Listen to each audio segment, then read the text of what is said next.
Oke, shalom dan selamat pagi saudara dalam Kristus. Semoga kita terus diberkati oleh Tuhan Yesus, penyelamat kita. Sebelum kita meneruskan kebaktian kita pada hari ini, mari kita berdoa.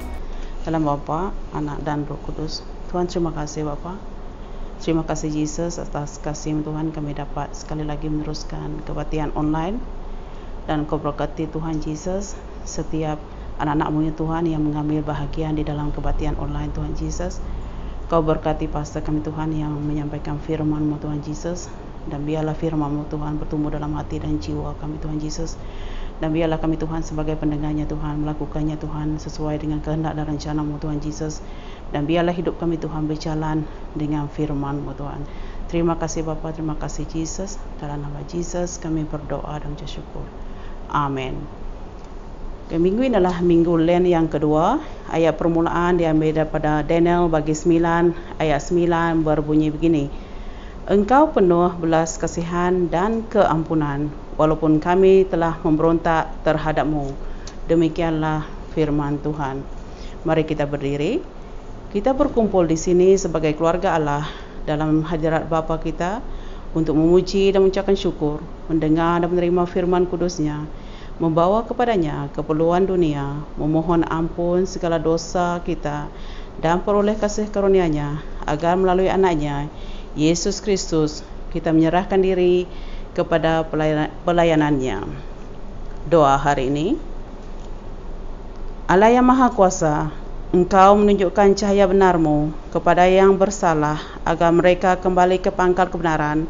Semoga mereka yang diterima dalam persekutuan Yesus Kristus, agar menolak segala-galanya yang bertentangan dengan hanya mengikut segala-galanya yang benar, melalui Tuhan kami Yesus yang hidup dan merintah dengan Engkau dalam kesatuan Roh Kudus, Allah yang Esa, sekarang dan selama-lamanya.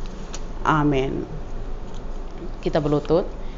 Jika kita berkata bahwa kita tidak berdosa, maka kita menipu diri kita dan kebenaran tidak ada pada kita. Jika kita mengaku dosa kita, Allah yang setia dan adil akan mengampunkan dosa kita dan menyucikan kita daripada segala salah dan tidak benar.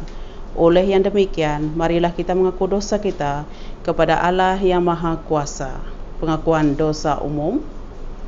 Allah yang Maha Kuasa, Bapa kami di syurga, kami telah berdosa terhadap Engkau dan manusia, baik dalam fikiran, perkataan dan perbuatan, melalui kelalaian, kelemahan dan kesalahan kami sendiri yang disengajakan. Kami benar-benar menyesal dan bertaubat akan segala dosa kami. Oleh sebab nama Yesus Kristus mati untuk kami, ampunkanlah segala dosa kami yang lepas, dan semoga kami melayani Engkau dalam kehidupan yang baru, demi kemuliaan nama-Mu. Amin. Allah yang Maha Kuasa, yang mengampuni mereka yang benar-benar bertobat mengasihi kamu, mengampuni dan membebaskan kamu daripada segala dosa kamu, menetapkan dan menguatkan kamu dalam segala kebaikan, serta melihara kamu dalam kehidupan kekal. Melalui Yesus Kristus Tuhan kita. Amin. Ya Tuhan, bukakan bibir kami, dan damai akan mengisytiharkan pujian-Mu.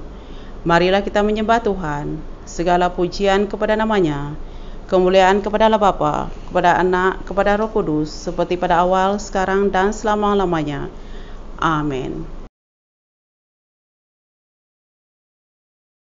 Bacaan Veneti. Marilah kita bernyanyi kepada Tuhan, bersorak-sorailah dengan kejayaan kepada penyelamat kita. Marilah kita menghadap-Nya dengan kesyukuran dan menyanyikan mazmur kepada-Nya dengan sukacita.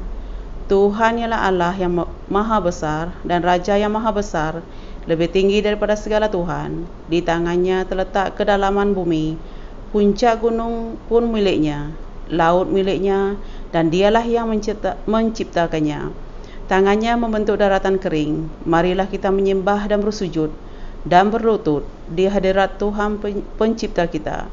Dialah Tuhan Allah kita, kita umatnya dan domba pada rumputnya. Jika hanya kamu dapat mendengar suaranya dari hari ini, kerana Dia akan datang menghakimi bumi.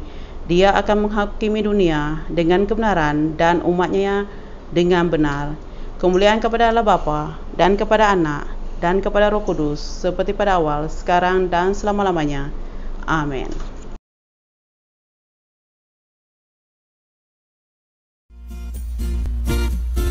Mari kita nyanyi sama-sama ya.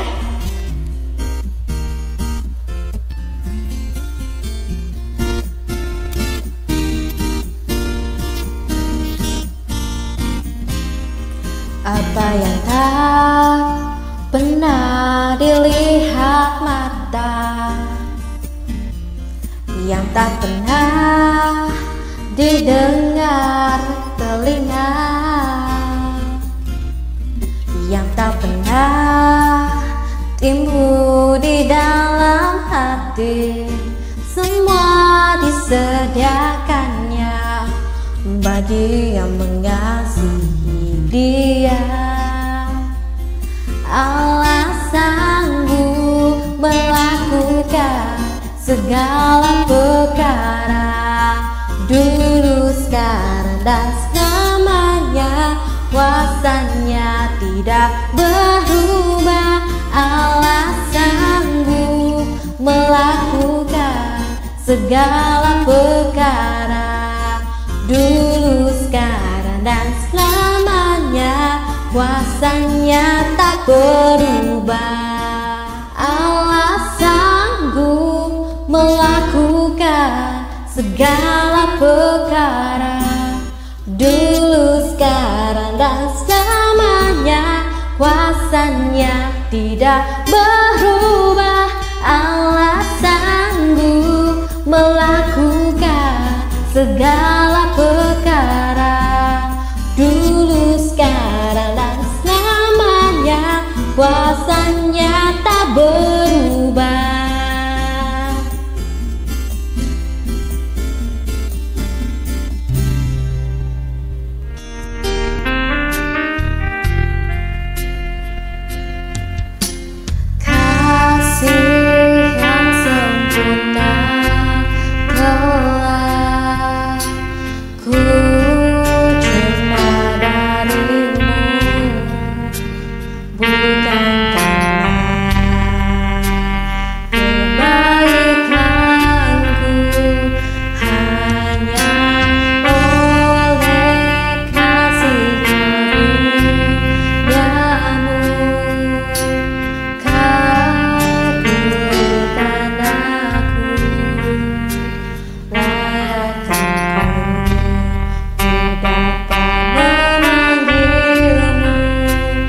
Bapa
memberkati.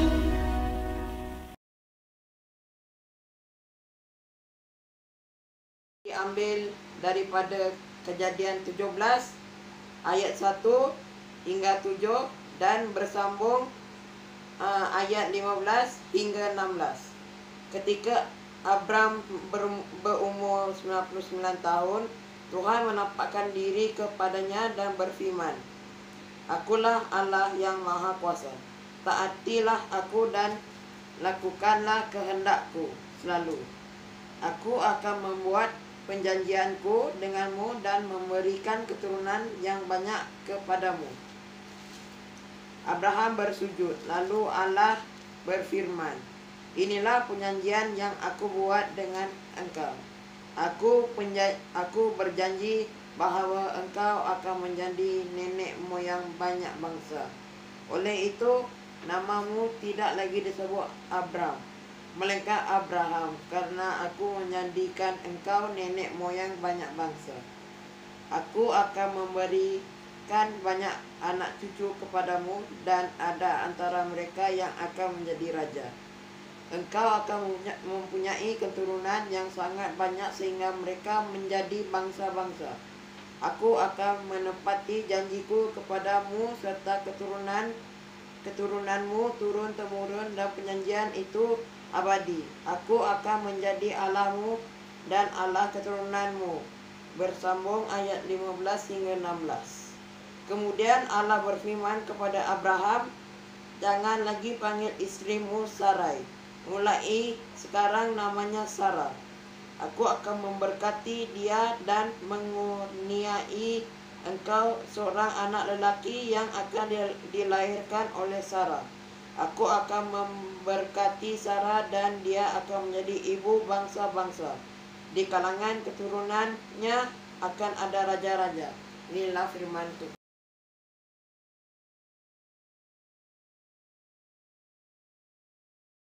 Mazmur kedua ayat 23 sampai habis. Puji ya kita ti enem ya Tuhan, kemesai ke nama ya kita ti turun Jacob. Sembah ya kita orang Israel. Ya ndak kelawung ke orang ti serantak tau ke menuju ke orang ti merisa. Ya ndak ngelekak ke sidak, tang nulung sidak, lebos sidak minta tolong. Bak mau orang manyu aku dekat muji nuan, tegal pengawak besar ti udah digagak Tuhan. Pak mua semua sidak ti ngasih ke nuan. Aku dekat meri piring ti udah di semayak aku. Aku orang ti serantak dekat makai kenyang. Sidak tinggi gak Tuhan dekat muji ya magang. Awak ke sidak mujo berlama-lama. Semua bangsa dekat ingat ke Tuhan. Hari semua sukut dunia sidak dekat nitya kaya. Semua bangsa dekat nyembah ya. Tuhan me raja, lalu ia memerintah semua bangsa. Semua sidak ti kaya dekat nyungkur ke diri ngagaya. Semua manusia dekat meremeh di mua Allah Ta'ala. Serak sidak ti dudi agi dekat bertuai kaya. Orang ti apin dekat dipadah Tuhan udah dengan lepas membiak ya. Semua mulia ke Allah Pai, Anak, Roh Kudus, hari jatuh datai ke belamanya maya. Amin.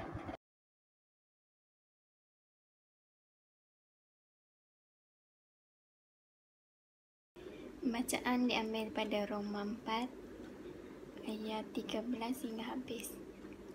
Allah berjanji kepada Abraham dan keturunannya bahwa dunia ini akan menjadi milik mereka. Allah berjanji demikian bukan kerana Abraham taat kepada Taurat, tetapi kerana dipercaya kepada Allah sehingga dia diterima oleh Allah sebagai orang yang sudah berbaik semula dengannya. Jika apa yang dijanjikan oleh Allah hanya diberikan kepada orang yang taat kepada Taurat, maka tidak ada gunanya orang percaya kepada Allah dan janji Allah pun sia-sia. Taurat mendatangkan kemurkaan Allah, tetapi jika tiada hukum, maka pelanggaran pun tidak ada. Janji Allah itu berdasarkan kepercayaan orang kepada Allah. Dengan demikian, janji itu dijamin sebagai kurnia Allah yang diberikan dengan percuma kepada semua keturunan Abraham. baik orang yang taat kepada Taurat maupun orang yang percaya kepada Allah seperti Abraham percaya kepadanya. Hal ini demikian kerana Abraham menjadi seperti bapa kepada kita semua.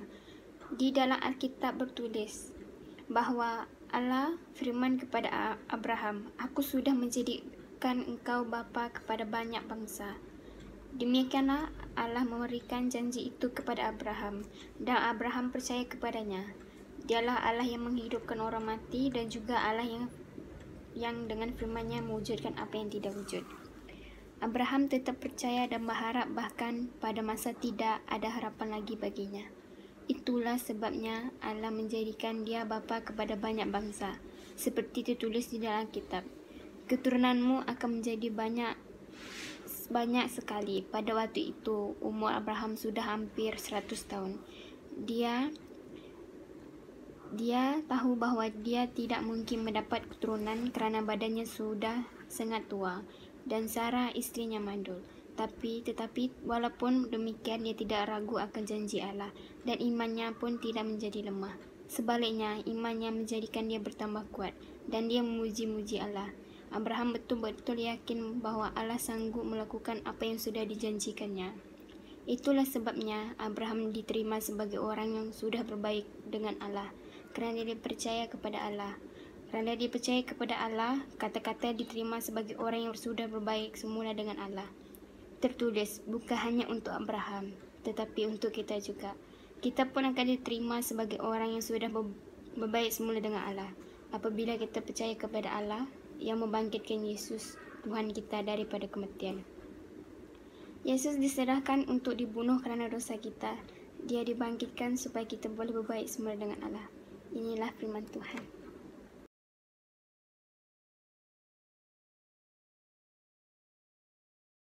Bacaan Injil pada pagi ini daripada Injil Markus bagi 8 ayat 31 hingga ayat 38. Kemuliaan Yesus Kristus Tuhan kita. Injil Markus bagi 8 ayat 31. Kemudian mulailah Yesus mengajarkan kepada mereka bahwa anak manusia harus menanggung banyak penderitaan dan ditolak oleh tua-tua, imam-imam, kepala dan ahli-ahli Taurat, lalu dibunuh dan bangkit sesudah 3 hari. Hal ini dikatakannya dengan terus terang, tetapi Petrus menarik Yesus ke samping dan menegur dia. Maka berpalinglah Yesus dan sambil memandang murid-muridnya, ia memarahi Petrus, katanya, "Enyahlah iblis, sebab engkau bukan memikirkan apa yang difikirkan Allah, melainkan apa yang difikirkan manusia." Lalu Yesus memanggil orang banyak dan murid-muridnya dan berkata kepada mereka, "Setiap orang yang mau mengikut aku, ia harus menyangkal dirinya, memikul salibnya dan mengikut aku. Kerana siapa yang mau menyelamatkan nyawanya, ia akan kehilangan nyawanya. Tetapi barang siapa kehilangan nyawanya kerana aku dan kerana Injil, ia akan menyelamatkannya. Apa gunanya seorang memperoleh seluruh dunia, tetapi ia kehilangan nyawanya? Kerana apakah yang dapat diberikan sebagai ganti nyawanya? Sebab barang siapa malu kerana aku dan kerana perkataanku di tengah-tengah angkatan yang tidak setia dan berdosa ini, anak manusia pun akan malu kerana orang itu apabila ia datang kelak dalam kemuliaan Bapa-Nya diiringi malaikat-malaikat kudus." Inilah Injil Kristus. Puji Kristus Tuhan kita.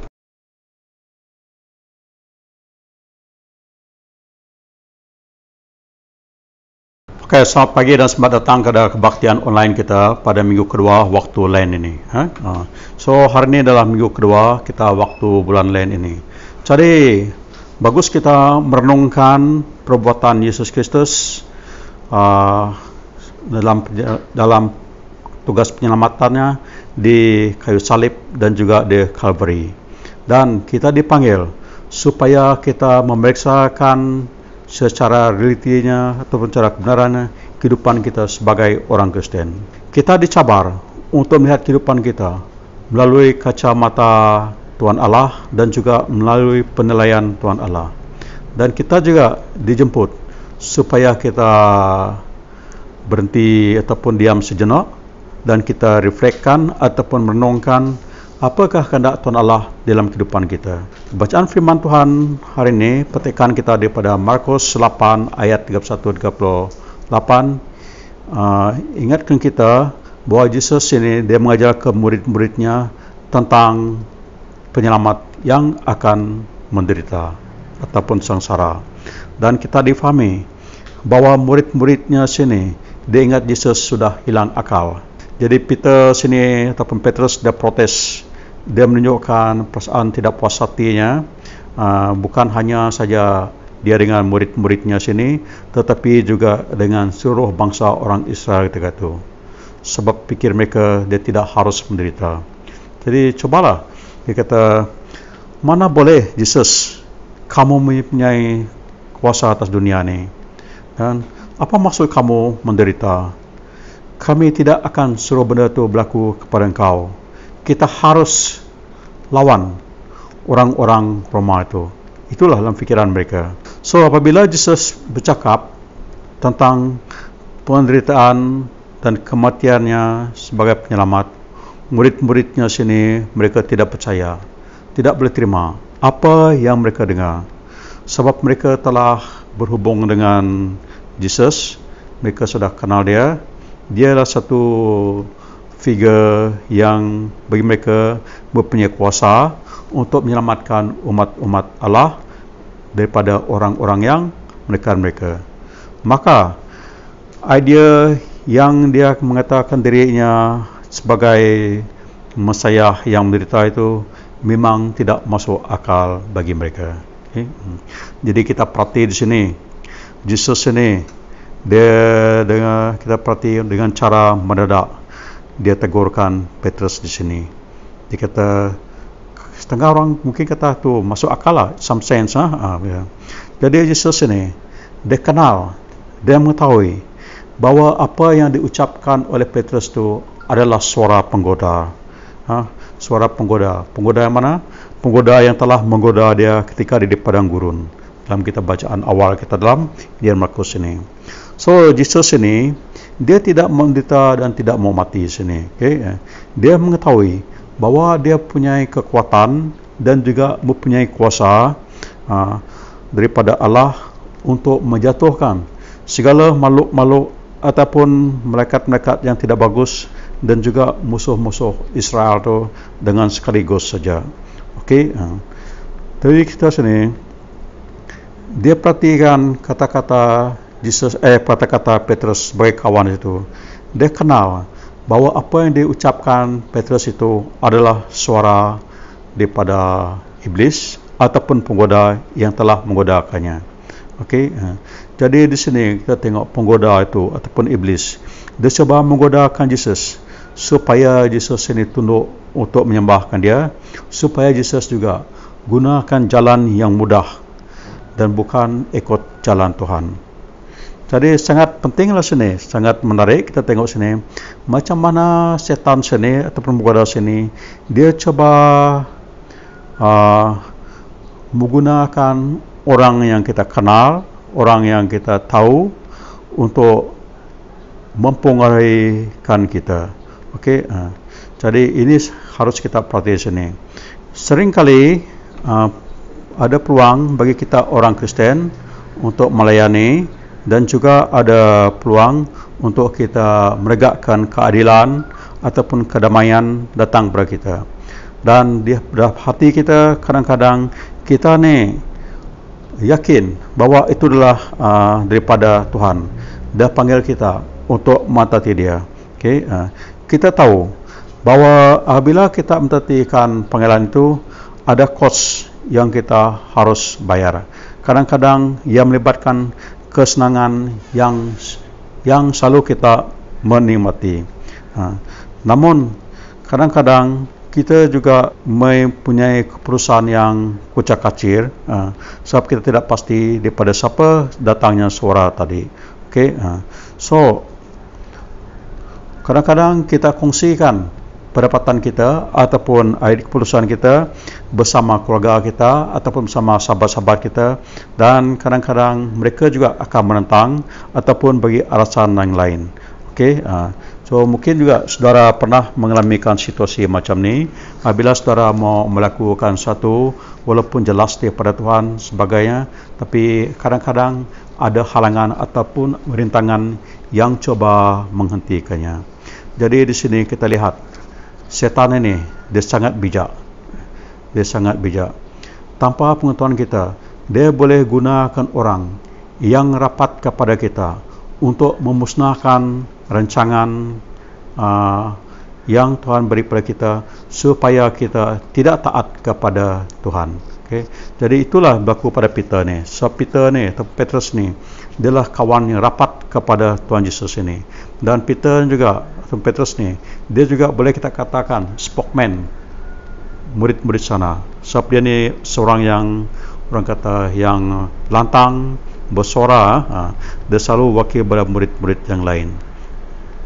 Okey, so di sini kita tengok setan menggunakan Petrus untuk menghalangkan Tuhan Yesus dalam misi di sini. Okey, di kata sini, kamu adalah Kristus, anak Allah yang hidup, kan. Jadi Peter sini dia punya niat yang bagus. Siapa sebelum tu dia sudah kenal siapa itu Tuhan Yesus. Kalau kita baca dalam permulaan itu. Tapi dalam tindakan Peter yang bagus ini, kita tengok di sini juga setan coba menggunakan dia untuk menggagalkan rancangan Tuhan di situ. So Yesus ini dia melalui kata-kata murid sini dia sudah dapat tangkap tindakan iblis di sini yang coba menjatuhkan dia. So sini Yesus ini dia fokus kepada agenda Tuhan saja ataupun agenda Tuhan Allah, bukan kepada agenda dia sendiri. Okey, kemudian kita tengok sini Yesus bercakap dengan serius, dengan serius tentang tumpuannya kepada agenda Tuhan Allah kita. Okey, kita tengok sini dalam ayat 34. Apa deskripsi sini? Ayat 34. Lalu Yesus memanggil banyak orang dan murid-muridnya dan berkata kepada mereka, setiap orang yang mau mengikut aku, ia harus menyangkal dirinya, memikul salibnya dan mengikut aku. Itu kata Tuhan Yesus ini. Saya baca balik. Lalu Yesus memanggil orang banyak dan murid-muridnya dan berkata kepadanya, setiap orang yang mau mengikut aku harus menyangkal dirinya, memikul salibnya dan mengikut aku. Okay. Jadi dalam petikan ini kita boleh dapat tahu bahawa Yesus ini dia sudah beri warning kepada kita, dia sudah beri amaran kepada kita. Ada akibatnya, ada risikonya bila kita jadi mengikut dia. Ada pendek katalah, ada risikonya, ada upahnya apabila kita kata kita mau jadi orang Kristen. Dia tidak ada jalan yang senang saja. Okey, Yesus beritahu pada mereka, ya, dia kata setiap orang yang mengikut aku, ia harus menyangkal dirinya, memikul salibnya dan mengikut aku. Okey, so itu sebab Paulus kata tahu, dia kata bukan saya lagi hidup, tapi Yesus yang hidup dalam saya. Dia kata it is no longer that I live, but Jesus that lives in me. Jadi apabila kita menyangkal diri kita, bukan artinya kita ni tidak mempunyai keupayaan, bukan artinya kita ni mempunyai kata loss of esteem ataupun loss of image sebagainya, orang miskin sebagainya. Sebaliknya, apabila kita kata menyangkal diri kita, kita mengetahui kita mempunyai perhubungan dengan Tuhan Allah kita, dan kita akui bahawa Tuhan Allah kita adalah Raja alam semesta ini dan kita adalah hamba-hamba yang saja. Apabila kita kata menyangkal diri kita, kita mengetahui bahawa Tuhan Allah kita adalah Tuhan Allah yang mencipta alam semesta ini dan kita ni hanyalah hamba-hambanya, kita hanya putri-putrinya, putra-putranya, dan kita adalah anak-anak Allah saja. Okey. Jadi apabila kita kata kita menyangkal diri kita, artinya tahu kita akan, orang kata, akan dapat apa yang kita mau daripada menyangkal diri kita. Dalam bahasa Inggeris dia kata ini, we have everything to gain. Maksudnya kita akan dapat apa yang kita mau, yang kita dapat bila kita menyangkal diri kita. Kenapa? Kerana kita bergantung kepada Tuhan Allah kita. Jadi Jesus ini, Kristus ini, dia challenge terus sabar kita. Dia kata kita harus ambil salib, harus pikul salib.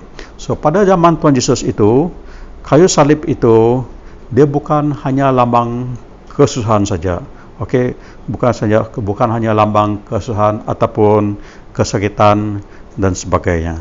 Okey, sebab pada zaman Yesus dulu tu, kayu salib itu ataupun salib itu adalah satu cara untuk orang menjatuhkan hukuman mati kepada penjenayah. Okey, so Jesus, apabila Jesus kata harus pikul salib, artinya juga kita juga harus rela untuk menderita seperti mana penjenayah demi untuk nama Tuhan Yesus. Okey, itu maksud sini. Jadi kalau kita tengok macam tu kan, macam mana kita boleh dapat upah situ? How does that sound for incentive to follow Tuhan Yesus? Macam mana kita boleh dapat untung ataupun upah ikut Tuhan Yesus kita gitu? Terutama sekali pada zaman sekarang ni, kita masih muda-muda lagi, kita ingin buat satu kerja untuk kerja kuat untuk diri kita, supaya nanti apabila hari saya sudah tua nanti saya boleh relax dan goyang-goyang kaki saja. Okay? Tapi Jesus ini, dia tidak berjanji dengan kita untuk dapat kepuasan yang serta-merta. Okay? Jesus tidak janji kita untuk dapat kepuasan dengan serta-merta. Sebaliknya, dengan kesusahan. Okay? Dengan kesusahan, dia beri kita bahawa ini bukan pertandingan untuk dapat populariti. Okey, so di dalam Kristus ini kita tidak boleh main, orang kata mau cari populariti lah. Okey, macam kata dalam Inggeris kata playing king of the castle. Dia tidak ada dalam Kristus. Okay. Jadi mungkin kita akan tanya, kenapa? Kenapa Jesus ini buat kerja yang sukar untuk kita? Why does Jesus make things so hard and complicated untuk kita? Kenapa? Jadi kita dapat jawapannya dalam ayat 36. Kita tengok dalam ayat 36 hingga ke ayat 38. Saya baca tu saudara. 36. Apa gunanya seorang memperoleh seluruh dunia tetapi ia kehilangan nyawanya? Kerana apakah yang dapat diberikan sebagai ganti nyawanya? Sebab barang siapa malu kerana aku dan kerana perkataanku di tengah-tengah angkatan yang tidak setia dan berdosa ini, anak manusia pun akan malu kerana orang itu apabila ia datang kelak dalam kemuliaan Bapa-Nya diiringi malaikat-malaikat kudus. Okey, diiringi malaikat-malaikat kudus. Jadi kita ni sering kita digoda atau dicoba supaya kita tunduk dan kita tunduk dan beribadah kepada kita punya deceiver ataupun orang yang cuba memperdayakan kita. Dan di sini dia akan beri kita sedikit kepuasan. Okay? Kadang-kadang juga kita ni digoda untuk mengkorbankan kita punya penghormatan untuk kepentingan pribadi yang sikit saja. Kadang-kadang kita juga meletakkan nilai yang tinggi bagi perkara-perkara materialistik berbandingkan dengan perkara-perkara keroh ketubuhan rohani kita dan juga dengan integriti kita ataupun kejujuran. Okey, ataupun kita juga mungkin digoda untuk mengkorbankan nilai-nilai moral kita ataupun prinsip-prinsip moral kita dengan perkara-perkara yang supaya kita jadi orang yang popular.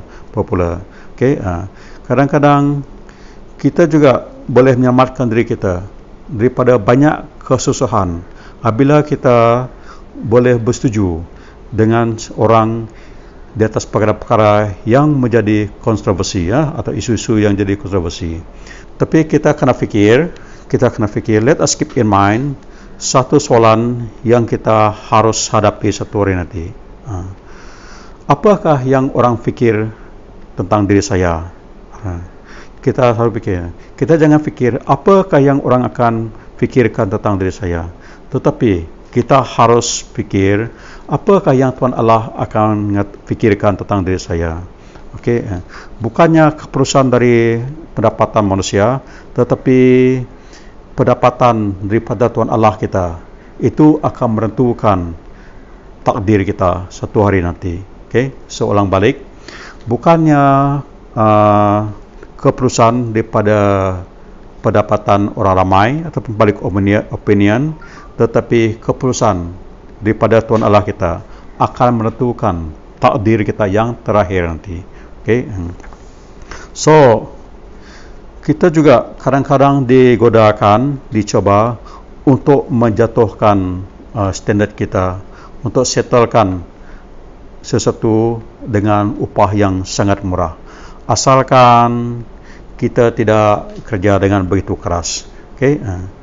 So, kadang-kadang kita bertolak ansur dengan apa yang berlaku di sekeliling kita. Okay? Apa yang berlaku di sekeliling kita.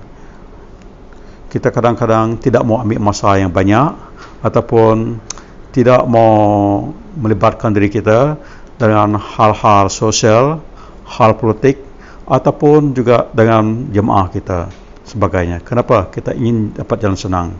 Jadi sangat mudahlah untuk kita pergi dengan senang dan kita serahkan saja tugas kita kepada orang lain. Jadi kita mengorbankan apa yang baik untuk dapat apa yang kita mengorbankan apa yang baik dan yang boleh digantikan dengan apa yang murah. Okay? Jadi kita ni juga kadang-kadang kita digodakan untuk mengorbankan kekekalan kita ataupun keabadian dengan perkara yang sementara saja ataupun benda yang tidak lama, yang tidak lama, yang makan masa singkat saja. Okay? Banyak perkara-perkara dalam kehidupan kita hari ini daripada dulu sampai sekarang kan, yang menawarkan kesenangan ataupun kejayaan yang seperti kan, tapi benda itu boleh memusnahkan ataupun menghancurkan visi kita tentang perkara yang kekal, yang abadi, ya. Okay. So, ujian kita yang sebenarnya dalam kehidupan kita adalah supaya kita mencari perkara-perkara yang datang daripada Tuhan. Dalam ayat ini tadi dikata ini, kita harus cari benda yang memikirkan apa yang dipikirkan oleh Allah. Okay? Dalam ayat 33 itu, kita harus memikirkan apa yang dipikirkan oleh Tuhan Allah kita. Jadi misi kita, misi yang paling besar dalam kehidupan kita adalah untuk memikirkan apa yang dipikirkan oleh Tuhan Allah. Misi kita yang paling besar dalam dunia ini ialah untuk memikirkan apa yang dipikirkan oleh Tuhan Allah kita. Jadi kita kena cek, kita kena periksa kehidupan kita, adakah apa yang dilakukan ini dilakukan kita mengikut kehendak Tuhan Allah kita. Okay? So segala usaha kita untuk menunjukkan siapa kita sebenarnya akan membawa kita jauh daripada Tuhan. Okay? Usaha kita untuk menunjukkan siapa kita sebenarnya itu kadang-kadang membawa kita jauh daripada Tuhan. Okay? So apabila kita ingin jadi nombor satu, kita mempunyai risiko untuk tinggalkan Tuhan dalam kehidupan kita. Okay? Tuhan kita. Jadi itu juga akan menjauhkan kita, memutuskan kita dengan sepenuhnya daripada kasih kurnia Tuhan Allah kita. Dia memutus kita daripada kasih kurnia Tuhan Allah kita. So, Yesus ini diberitahu kita dengan penuh apa upah yang kita bayar apabila kita ingin jadi muridnya. So, Yesus datang Dia bukan menawarkan kita hidup yang senang, tetapi dia mengajar kita supaya kita ikut jalan Tuhan. Okey, dengan laku macam tu, Yesus ini dia tidak mengharapkan kita sebagai muridnya untuk melakukan sesuatu yang dia tidak pernah lakukan ataupun yang dia tidak pernah relakan. Okay. So Yesus ini dia menyangkal dirinya dengan mengikut kehendak Tuhan. Okay. Dia ambil dia punya salib dan dia disalib sebagai penjenayah. Maka itulah apabila kita memilih jadi murid Tuhan Yesus ataupun ikut Tuhan Yesus dalam kehidupan kita, kita juga harus menyangkal diri kita dan meminta dia supaya dia akan memerintah kehidupan kita dan juga tindakan kita. Okay? Jadi Tuhan Allah kita beri kita kehidupan di dalam Yesus Kristus agar kita boleh memberi hidup kita sebagai korban yang hidup kepadanya. Okay. Yesus beri kita kehidupan supaya kita menggunakannya dan bukan untuk menyimpan untuk diri sendiri. Jadi kalau kita hidup dengan teliti, berhati-hati, sentiasa memikirkan diri kita sendiri dulu, sentiasa memikirkan keuntungan, kesenangan, keselamatan kita, dan jika kehidupan kita semata-mata untuk dibebaskan daripada kesusahan sebaik mungkin dan kita tidak berusaha untuk orang lain, artinya kita akan hilangkan kita punya kehidupan. We will lose our life. Tetapi jika kita spend, gunakan kehidupan kita untuk orang lain, kita tidak penting sangat kita punya kesehatan, kita punya kekayaan, kemewahan, waktu kita, kesenangan kita, dan kita secara jujur ingin menggunakan kehidupan kita untuk Tuhan dan untuk jiran-jiran kita, kan? Maka kita akan dapat hidup yang sejatilah. Okey, jati. Jadi itu sangat penting dalam kehidupan kita orang Kristen. Okey. Jadi soalan yang harus terjawab di hadapan Tuhan ya, whose value are we representing? Nilai siapakah yang kita akan wakil sini? Okey. Ada kita mewakilkan nilai Tuhan ataupun wakil diri kita sendiri? Yang kedua, agenda siapakah yang kita ikut dalam kehidupan kita? Ada kita ikut agenda Tuhan ataupun agenda kita sendiri? Okey. Apakah yang paling penting di dalam kehidupan kita? Akhir sekali, apa yang paling penting di kehidupan kita? So, di waktu lain ini adalah waktu untuk kita menilaikan diri kita, evaluatekan kehidupan kita di hadapan Tuhan. Dan kita ini juga ada waktu untuk kita mendorongkan diri kita, encourage diri kita, merangsang diri kita supaya kita boleh memperbaikikan balik kasih kita bersama dengan Tuhan. Okey. Penglibatan Tuhan dalam kehidupan kita sini,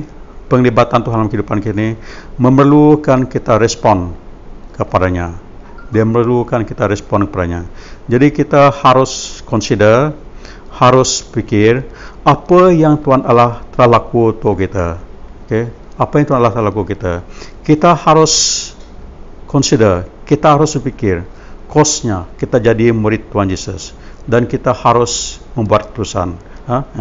Kita harus consider, kita harus bertimbang rasa kosnya jadi murid Tuhan Yesus, dan kita juga harus membuat keputusan.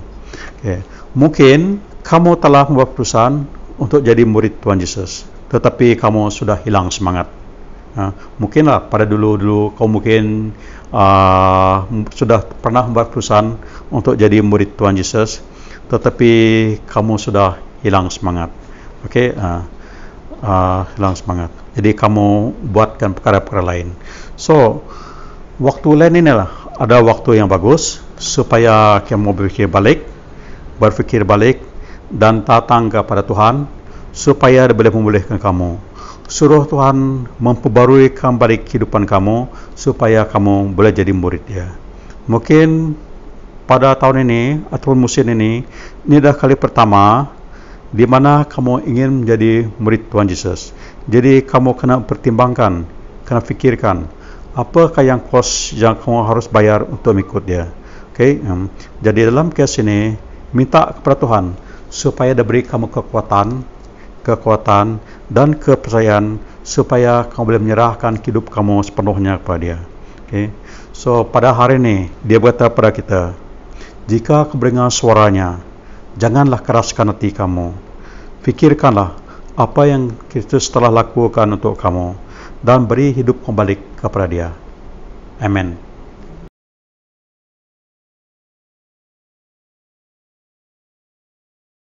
Mari kita sama-sama membacakan pengakuan iman para rasul. Aku percaya kepada Allah Bapa yang Maha Kuasa, pencipta syurga dan bumi.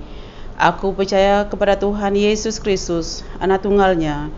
Dia dilahirkan oleh anak darah Maria dengan kuasa Roh Kudus. Dia menderita di bawah pemerintahan Pontius Pilatus, disalibkan, mati dan dikebumikan.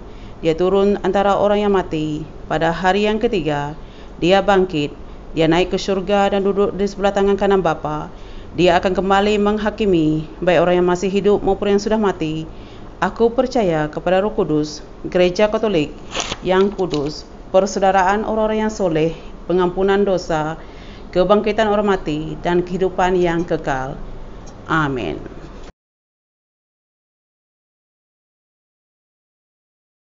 Haleluya, Bapa kami di surga, terima kasih Tuhan Tuhan lagi beri kami peluang untuk kami beribadah online. Terjapan kami oleh ngenatai ke diri bak rumah Nuan saat pandemik itu Tuhan, dan kami nemu nubisit berguleng kami dan giradin oleh kami baik kami benar bergumpul mau diri sebilik satu Tuhan, tak kami jauh hari pangan diri, dan kami nemu Tuhan Nuan dekat berguleng kami saat Nuan ngangau kami biar mereka kami mendiang serta muka hati kami, muka rundiang kami hingga ke jakuk hari Nuan Tuhan. Terima kasih Hapai Tuhan, kami nemu kuasanya milik Nuan, kemuliaan milik Nuan. Ngaunya Tuhan kami dekat ngandal ke Nuan untuk Nuan ngangkat ke pandemik tu Tuhan, ngambil ke badu aki ngerekai laban pergerakan kami amat terbatas satu Tuhan, kami nuling nganatai ke diri agi rumah Nuan bergumpuru begulai babala mayu serta begulai ngau diri sebilik satu Tuhan. Laban kami tidak takut ke COVID-19 tu hari majak ngarekai. Terima kasih Wapai laban lagi beri peluang untuk kami bergulai serta beri kami pengerai sampai ke hari itu Tuhan. Terima kasih Wapai, kami rasa kami ngasai amat bersyukur ngau semua pemberi Nuan Tuhan. Tuhan kami minta Nuan berkat ke firman tadi kenatai kepada diri kami tadi Tuhan, awak ke jadi tenggau selalu dalam penghidup kami. Berkat kami pederi kami ngau pengerai serta pengelantang Tuhan, kami kesidaya oleh gereja pengamak Tuhan ngau atitik lantang megak. Berkat kami ruang bilik sedaya Tuhan ngau kedamaian. Maya sedaya gereja pengamak kenuan Tuhan, biar semuanya datai hari Nuan ukai hari hati sedaya semata-mata Tuhan. Biar sedaya jadi contoh ngagi kami Tuhan, ngambil ke kami oleh medak serta gereja pengawal melawan Tuhan. Berkat kami megak ejek gereja tingkat gereja pengawal kenuan. Maya sedai berbincang Tuhan, biar semuanya datai hari Nuan. Jadi kami sedai alat Nuan Tuhan ngambil ke jadi contoh ngagi anak-anak bukai ti bedang lala Nuan. Terima kasih Wapai. Berkat kami megak negara kami Malaysia Tuhan, beri kami pemimpin menua ti ngiring serta beri perlindungan bagi rakyat di benua tu Tuhan. Beri kami pemimpin tidak berciping hati serta gereja pengawal sedaya engkau amanah engkau adil serta nak menindas bangsa-bangsa Kristian megak Tuhan. Awak ke pentadbiran negara kami berjalan engkau mujur. Tuhan kami megak bersampai untuk masyarakat kami. Nak ngira bangsa engkau agama Tuhan, masyarakat sekeliling kami atur me Tuhan, iar kami hari perkara negatif tidak ngacau serta merusak iman kami, tika ngacau pendiam penghidup kami. Beri perlindungan ngagai family kami terjauh hari kami satu Tuhan, saat pandemik tu Tuhan cukup susah untuk kami ngesah pengandiri ti benung bisi penusah, dan kami nemu Tuhan di dalam Nuan semuanya akan jadi mudah. Beri pengerai ngagai kami sebilik Tuhan, family kami ti semat atau kejauh Tuhan, ti benar bergempuruk mu kami satu Tuhan, ti bisi pemedis, ti bisi utetik acar tubuh semangat kami, iar kami Wapai. Serta berkat kami megak dan biak anak-anak ti bersekolah Tuhan. Tiba nyawat solat SPM satu Tuhan. Nuan berkat kami sidaya ngapa pandai, ngapa mujur dalam sekolah. Awak ke sidaya ingat tertib pelajar sidaya. Awak ke usaha sidaya ngelamat tu nak sia-sia Tuhan. Nuan berkat kami apa indai tidak ngajar, tidak nganjung sidaya sekolah Tuhan. Ngambil ke sidaya boleh pemandai serta mai pengagal ngagai ruang bilik sidaya jemailah Tuhan. Terima kasih Wapai. Berkat kami megak orang tik benar bekerja satu Tuhan, tak baik ke sidaya semak atau ke jauh hari family sidaya tidak boleh bergulai ngau family sidaya satu Tuhan. Nuan berkat kami sidaya ngau pengeras serta beri me perlindungan. Awak ke sidaya selamat gereja pengawal sidaya maya sidaya gereja pengawal sidaya bersari-sari Tuhan. Nuan berkat kami sidaya ngau hati tik lantang, awak ke kemuliaan Nuan Tuhan terpancar hari sidaya. Awak ke sidaya dicontoh ngagai nebiak bukai tik bedaung lala Nuan Tuhan. Terima kasih Wapai. Kami megak bersamping ngagai sidak tik bedah boleh pengawak Tuhan satu tik benuang nganti pengawak hari Nuan Tuhan. Beri sidaya ngisi masa lapang sidayanya Tuhan ngau aktiviti-aktiviti tik berfaedah lebih lagi Tuhan, aktiviti tik berguna ke Nuan Tuhan. Kami megak bersamping agar orang tik sakit satu Tuhan. Nuan berkat kami sidaya tik benar dituntun penusah satu Tuhan. Nuan berkat kami buat dipakai sidaya. Nuan berkat kami sidaya ngau pengerai hati tik lantang Tuhan maya sidaya napi pemedisnya. Nuan berkat kami megak orang tik ngintu sidaya Tuhan. Ngambil kesidaya nak rasa mengeluh Tuhan. Ngambil kesidaya oleh ngintu orang tik sakitnya ngau hati tik nalap Tuhan. Angkat kami penyakit ngagai angkat kami penyakit bah setiap ikut kami ti benung ninga ke ibadah online tu Tuhan, baik kena penyakit resiko fizikal ngau mental Tuhan, biar me semuanya diangkat ke serta dibuai hari tubuh ngau semangat kami. Beri me kami pengerai Tuhan, ngambil kami boleh berjalan pengawak kami ngau mujur serta oleh ngerja pengawak serta melawan Tuhan. Biar me setiap utai ti digagak kami nyenang ke hati Nuan Tuhan. Beri me hati tik sabar maya kami napik penguji. Beri me kekuatan ngagai kami Tuhan. Terima kasih Wapai. Berkat kami megak Tuhan menua ti benung bisik penyarut satu Tuhan. Baka bak menua luar Tuhan kami nade mendatang Nuan bisik ngemata Tuhan. Nuan nemu namo titik nyadi bak muka bumi tu Tuhan. Ti bisik penyarut Tuhan Nuan ketu kami nanti bisik titik ngacau ngau pendia penghidup orang di muka bumi tu Tuhan. Serta ngemedis ke anak-anak manusia bak muka bumi tu Tuhan. Nuan beri me pengerai, nuan beri me perlindungan, nuan beri me kedamaian bak antara setiap utai ti hidup bak muka bumi tu Tuhan. Segala kuasa dan kemuliaannya milik Nuan Tuhan. Nuan nemu namu titik nyadi. Kami nemu Nuan bisi rencana terbaik untuk kami. Kami serah ke semua ya Tuhan yang gejari Nuan. Beri kami hati ti bakang gik Nuan Tuhan. Ngambil kami boleh bertuas setengah andal ke Nuan dalam setiap pengawat gagak kami bersari-sari. Tuhan, kami minta Nuan, kami ngandalkan Nuan dalam setiap pengawat gagak kami. Lalu kami serah ke sampai kami tu Tuhan. Ngepenuh rasa syukur, ngepenuh rasa berterima kasih Tuhan. Dalam nama anak Nuan Yesus Kristus kami bersampai. Amin.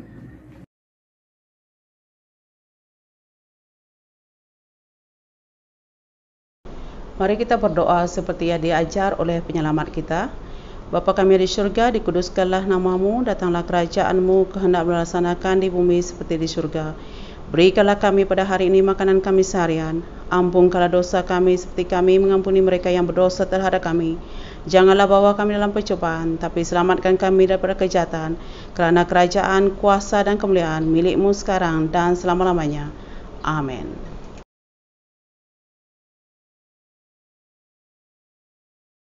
Oke, so kita sudah masuk minggu kedua waktu Lent.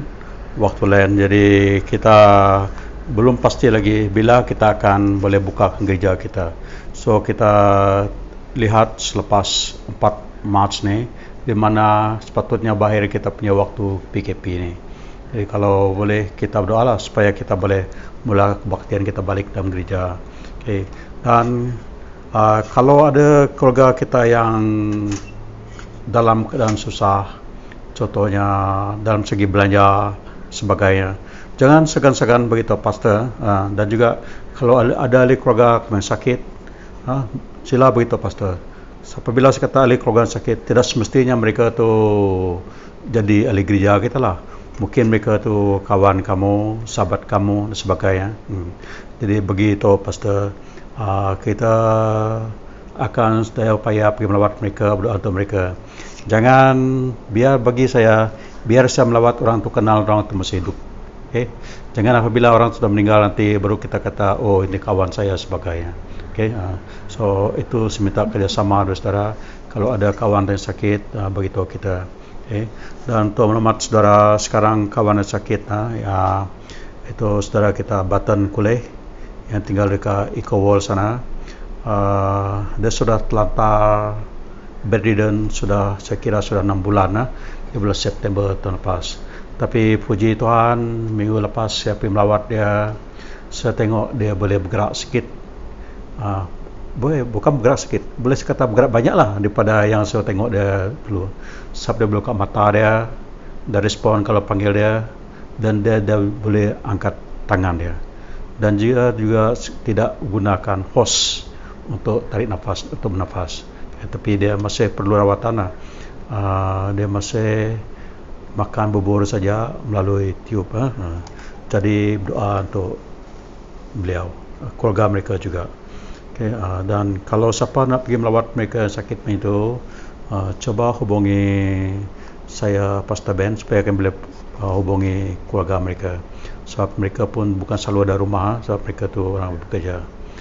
Okay, so saya fahamkan sekarang banyak orang kita kerja tak menentu, ada pergi kerja, terutama pergi Singapura sana, tapi masih dalam kuarantin lagi, dan ada juga sudah tinggal sana berbulan tapi tidak dapat kerja. So kalau tidak ada kerja artinya tidak ada gaji, tidak ada belanja. Okay? Jadi kalau ada kes macam tu, selalu hubungi pastor lah, jadi kita boleh cari jalan macam mana boleh tolong orang kita yang susah itu. Okay, itu saja. Terima kasih.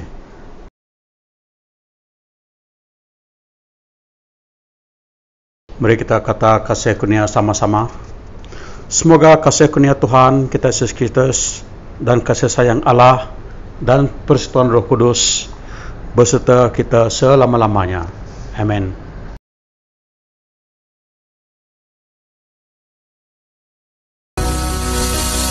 Mari kita sama-sama nyanyikan lagu ini.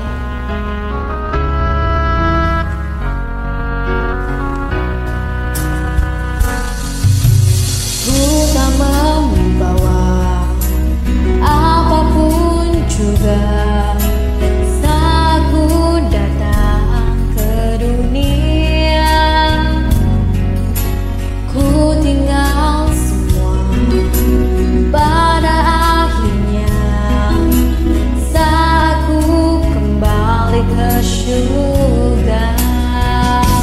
Inilah yang ku punya, hati sebagai hamba yang taat dan setia padamu Bapa. Kemanapun ku bawa, hati yang menyembah dalam roh dan kebenaran sampai selamanya. Ku tak membawa apapun juga, saat ku datang ke dunia, ku tinggal semua pada akhirnya, saat ku kembali ke surga. Inilah yang ku punya, hati sebagai hamba yang taat dan setia padamu Bapa. Kemanapun ku bawa, hati yang menyembah dalam roh dan kebenaran sampai selamanya. Dalam roh dan kebenaran sampai selamanya. Amen. Tuhan memberkati.